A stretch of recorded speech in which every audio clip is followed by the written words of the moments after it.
Deer learner, তোমাদের সবাইকে আমার আবির এডুকেশন ইউটিউব চ্যানেলে ওয়েলকাম। যারা নিউ ভিউয়ার্স, প্লিজ তোমরা আমার চ্যানেলটিকে সাবস্ক্রাইব করে দিও আর পাশে থাকা বেল আইকনটিকে ক্লিক করে দিও। আমার অন্যান্য ভিডিও নোটিফিকেশন তোমাদের কাছে চলে যাবে। তো আমি আজকে ক্লাস 9 এর লেসন 7 টম লুজেস আ টুথ গল্পটি পড়িয়ে দিচ্ছি। তোমরা শেষ পর্যন্ত ভিডিওটিকে দেখো। মার্ক টোয়েনের লেখা টম লুজেস আ টুথ। এই গল্পটি খুব একটা মজার গল্প। এখানে টম একটা ছোট ছেলে, একটা বাচ্চা ছেলে, সে তার একটি দাঁত হারিয়ে ফেলবে, তাকে নিয়ে পুরো গল্পটি। তো চলো গল্পটি পড়ার আগে আমরা the author and the text, লেখক এবং তার পাঠ্যাংশ সম্বন্ধে অল্প কিছু জেনে নিই। Mark two one 1835 to 1910। Mark two one এটা হচ্ছে লাইফ স্পেন, মানে তার পুরো জীবনযাত্রা। মার্ক টোয়েন জন্মেছিলেন 1835 সালে এবং মারা গিয়েছিল 1910 সালে। Pseudonym of Samuel Langhorne Clement. Mark Twain কিন্তু আসল নাম না, এটা কিন্তু তার অরিজিনাল নাম নয়। তার অরিজিনাল নাম, এটা কিন্তু তার ছদ্মনাম, ডাক নেম বলতে পারো। ওনার আসল নাম হচ্ছে স্যামুয়েল ল্যাংহর্নে ক্লেমেন্ট, ওনার আসল নাম।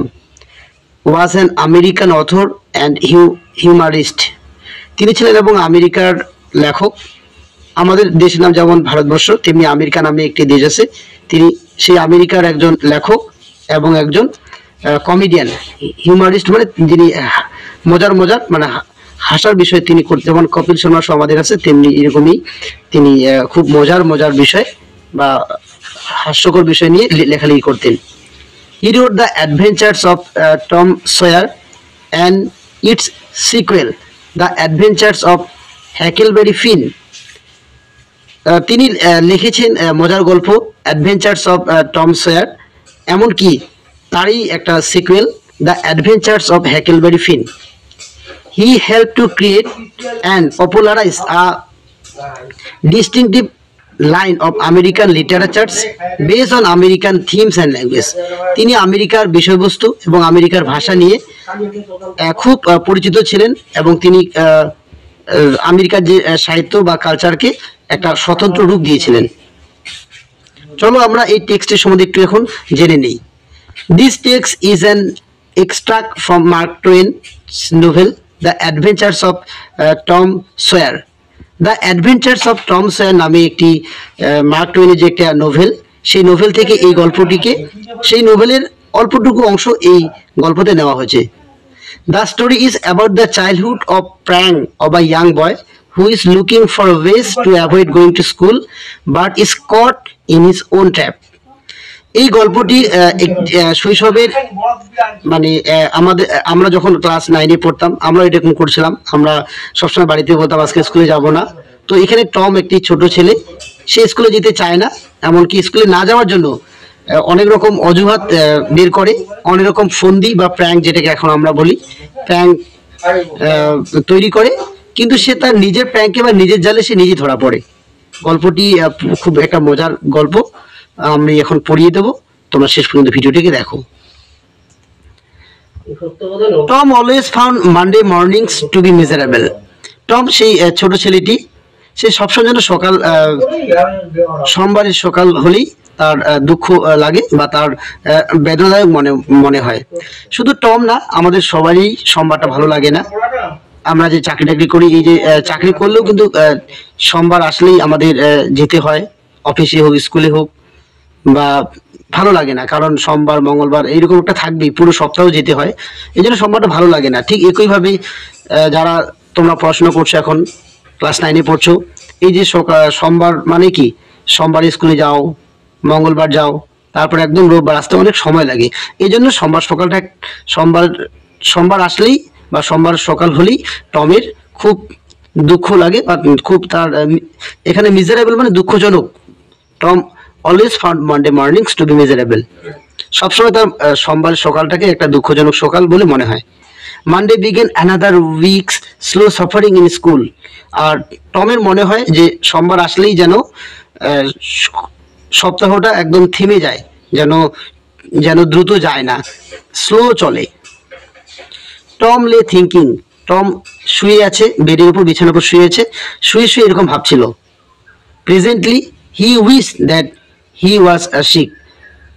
এখন বর্তমানে এখন বিছানায় শুয়ে শুয়ে টম ভাবছে যদি আমার কোনো একটা অসুখ হতো, যদি আমি অসুস্থ হতাম তাহলে খুব ভালো হতো, তাহলে আজকে আমি বাড়িতে থাকতাম, আমি স্কুলে যেতাম না। Then he could stay home from school, তাহলে সে বাড়িতে থাকতো, স্কুলে যেত না। টম এটা এখন সে টম টম টম এখন ভাবছে ইস আমার যদি অসুখ হতো ভালো হতো। He investigated his body with the hope of finding some element. সে তার পুরো বডি ইনভেস্টিগেটেড করতে লাগলো, মানে পুরো বডিতে ও একদম অনুসন্ধান করতে লাগলো যে দেখি আমার শরীরে কোথাও কোনো প্রবলেম হয়েছে কিনা। সে দেখতে লাগলো, একদম হাত পা তার পুরো পেট পর্যন্ত দেখতে লাগলো। He thought that he had found symptom of stomach travel. সে দেখলো তার পেটের সমস্যা হয়েছে, এটা সে ভাবতে লাগলো যে না আমার তো পেট ব্যথা করছে। He began to grow hopeful. এবার সে আশাবাদী হতে লাগলো, বলছে হ্যাঁ আমাকে এটাই কাজে লাগাতে হবে, আমার পেট ব্যথা করছে। However the symptom soon grew feeble and wholly went away. কিন্তু দেখা গেল, হাউএভার যাই হোক, দেখা গেল তার পেটের যে সমস্যাটা সেটা খুব তাড়াতাড়ি শেষ হয়ে গেল, এমনকি নাই হয়ে গেল, এখন তার পেট ব্যথা করছে না। এখন তাহলে সে কি বলবে? Tom thought further. টম আবার ভাবতে লাগলো। সাডেনলি হি ডিসকভার্ড সামথিং। এবার তার হঠাৎ কিছু সে আবিষ্কার করলো, হঠাৎ সে কিছু পেয়ে গেল। One of his upper front teeth was loose. তার দাঁতের যে উপর যে শাড়িটি রটা, তার উপর শাড়ির দাঁত কি করছে, উপর শাড়ির দাঁতের একটা দাঁত লুজ হয়েছে, মানে এখানে লুজ হয়েছে মানে হচ্ছে আলগা হয়ে গেছে। হি ফিল্ড লাকি। সে নিজেকে লাকি মনে করলো, সে নিজেকে স্বাধীন মনে করলো, বলছে হ্যাঁ আমি তো খুব ভাগ্যবান, আমার উপরে একটা শাড়ির দাঁত আলগা হয়ে গেছে, আমি এটাকে অজুহাত হিসেবে দেখিয়ে আমি আজকে স্কুলে যাব না।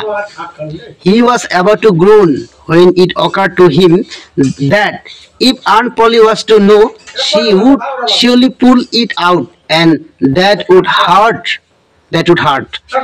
He was about to groan. সে আর্তনাদ করতে সে আর্তনাদ করতে লাগলো। When it occurred to him that if Aunt Polly was to know, she would surely pull it out, and that would hurt. এবার সে এটা ভেবে তার একটু কষ্ট হলো, বা তার এখানে গ্রহণ আর্তনাদ করা। সে ভাবলো যে আমি যদি বলি আমার দাঁতের উপরসারি দাঁতের একটা দাঁত আলগা হয়ে গেছে, বা এটাকে আমি ভেঙে দেব, এটা যদি শুনে তাহলে আন্ট পলি, আমার পিসি পলি এখনই চলে আসবে আর সে আমার এই দাঁত থেকে ভেঙে দেবে। তোমরা জানো ক্লাস 7-8 বাচ্চাদেরকে দাঁত ভাঙে, তো এই জন্যই এখানে এই টমের দাঁত আলগা হচ্ছে, বা টম তার উপরসারির একটা দাঁতকে ভাঙতে যাচ্ছিল, এবং সে ভাবছিল যে আমি যদি এটা বলি তাহলে পিসি পলি এসে এখনই আমার দাঁত ভেঙে দেবে। Tom thought he would hold the tooth in a reserve for the present. Tom ভাবলো যে না, আমি আমার এই যে দাঁতের সমস্যাটা এটাকে আমি রিজার্ভ হিসেবে রাখবো, আমি আপাতত আমি বলবো না যে আমার দাঁতের ব্যথা করছে, এটা আমি এখন বলবো না, এটাকে রিজার্ভ রেখে দিই। He remembered hearing from a doctor that a certain element could lay up a patient for 3 days। তার মনে আছে সে ডাক্তারের কাছে শুনেছিল যে কারো কোনো অসুখ হলে তাকে মিনিমাম 3 দিন স্কুলে যেতে হয় না, ডক্টর তাকে 3 দিন বাড়িতে রেস্ট নিতে বলে। and make him lose a finger, এবং তাকে একটু বাড়িতে বিশ্রাম নিতে বলে। He eagerly drew his sore toe from under the sheet and held it up for inspection. সে আগ্রহের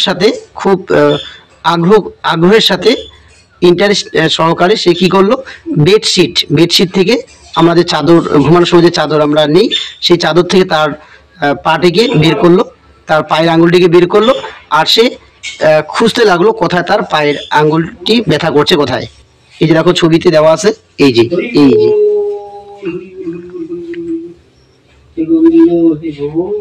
he did not know the necessary symptom. সে জানতো না প্রয়োজনীয় সিমটম, সে জানতো না যে আর কি এখানে তার যে আর কি এখানে ব্যথা বেদনার যে অন্যান্য যে সিমটম গুলো সেটা সে জানতো না। However it seem like a good chance. এবার সে আর পাচ্ছিল না বোধহয় এখানে এখানে he did not know the necessary symptom, সে আর অন্যান্য কোনো সিমটমে পাচ্ছিল না যে কি বলবে সে, তার কি ব্যথা করছে, কোথায় তার সমস্যা।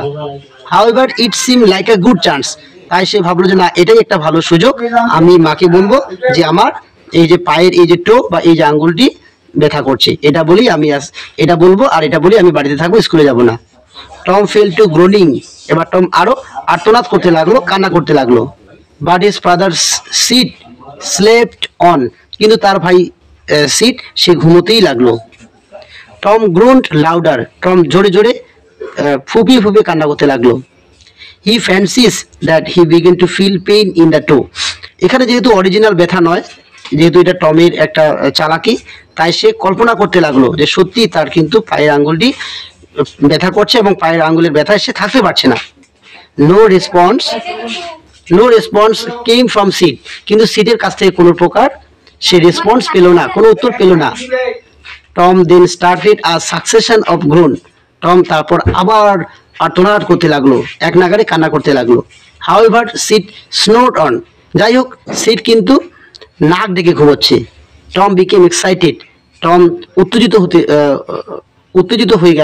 হতে লাগলো। হি সেড, সে বলেছিল সিট ই শুক অ্যান্ড শুক হিম, এবং সিটকে সে